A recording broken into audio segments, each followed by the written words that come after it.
مطرانا على كرسي برشية نقادة وقوس وما يتبعها خنبران ببيوتنا شير بابن ما سواب ونوتي نوتي في زماروت نجيف نوتي بيوت بيون تكراتور امين. القديسون لا يخلو منهم جيل تعبر عليه الكنيسة إلا ويتلألؤون فيه كضياء الأفلاك في السماء. وبمناسبة ترقية سيدنا المحبوب الأنبا بيمن لدرجة مطران جايين نحكي لكم القصة من بدايتها خالص. كان يا مكان كان في طفل صغير اسمه جبل هارون عبد الغفور، اتولد في قرية الحواتكة التابعة لمركز منفلوط بمحافظة أسيوط في صعيد مصر يوم 19/12/1959 من أب وأم مسيحيين مشهورين بالسيرة الطيبة والتقوى. والطفل ده ما كانش طفل عادي، اتشهر جبلة بشطارته وتفوقه وأمانته ومحبته للصلاة والصلوات، وكمان كان مواظب إنه يروح الكنيسة، وكان كل ما يكبر كل ما يزيد في الإيمان والمحبة لكل الناس. وتربية باباه ومامته ليه أثرت جدا في شخصيته علشان هما كانوا حريصين على التربية المسيحية السليمة وغرز بذور الإيمان من سنينه الأولى. وفضل جبلة يكبر وتكبر ثمار الروح جواه لحد ما التحق بكلية الهندسة جامعة أسيوط، واخد البكالوريوس سنة 1982 من جامعة أسيوط، واشتغل فترة كمهندس في الشركة العالمية للأساسات المدنية في مدينة دمنهور بالبحيرة. ولكن ما كانش حاسس إن ده طريقه، كان حاسس إنه عايز يسيب العالم كله ويعيش مع يسوع اللي عارفه وحبه من كل قلبه، وإن يكرس حياته للرهبنة. وفعلا اختار جبلة طريق الرهبنة واترهبن سنة 1986 في دير المحرج، وهو دير قريب من بلده باسم الراهب رويس المحرجي بعد ما وصل 27 سنة.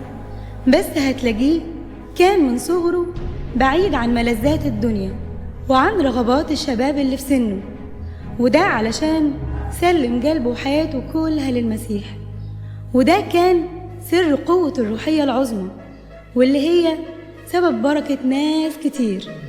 وهجر الراهب رويس حياته الأولى بروحه قبل ما يسيبها بجسده، وبعد فترة قصيرة من وصوله الدير أصبح موضوع حب واحترام كل اللي في الدير، وشافوا فيه عفة وتواضع وطهارة.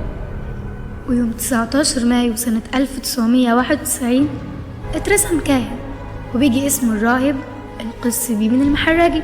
وبعدها تحديدا يوم 26/5/1991 اترسم أسقف على إبراشية نجادة وغوص، واللي هي من ضمن الإبراشيات الأربعة بمحافظة جنة. ده كان أجمل حاجة حصلت لنا وأجمل فرصة نعرف فيها ونحب الإنسان العظيم ده اللي تحول لحتة من قلوبنا. الكهنوت صحيح يؤخذ بوضع اليد، ولكن الأبوة تؤخذ بحب الشباب. وكمان جنب رعايته لإبرشيتنا الحبيبة اتكلف سيدنا ممثلا عن الكنيسة القبطية الأرثوذكسية لدى الكنيسة الأثيوبية الأرثوذكسية، ومسؤول كمان عن العلاقات الاجتماعية والتنموية بين الكنيستين، وده بحسب القرار البابوي رقم 9/2013، وعلشان كده سموه رجل المهام الصعبة. وكمان سيدنا المحبوب عضو اللجنة الدائمة بالمجمع المقدس، ومقرر لجنة العلاقات العامة الرئيسية، ومقرر لجنة المشاركة الوطنية الفرعية. وكمان أسند ليه أخطر ملفات الكنيسة وإدارة لجنة الأزمات في الكنيسة، واللي هي من أصعب وأخطر الملفات والمهام.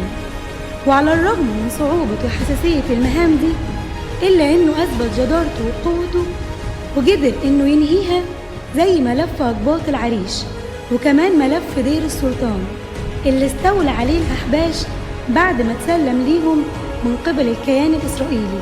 وكمان أنشأ مركز لعلاج ذو الإعاقة أو متحديها تحت مسمى القلب الفرحان، واللي بيجمع بين مسيحيين ومسلمين القرى المختلفة بالمحافظة للتعليم والعلاج على رفقته الخاصة.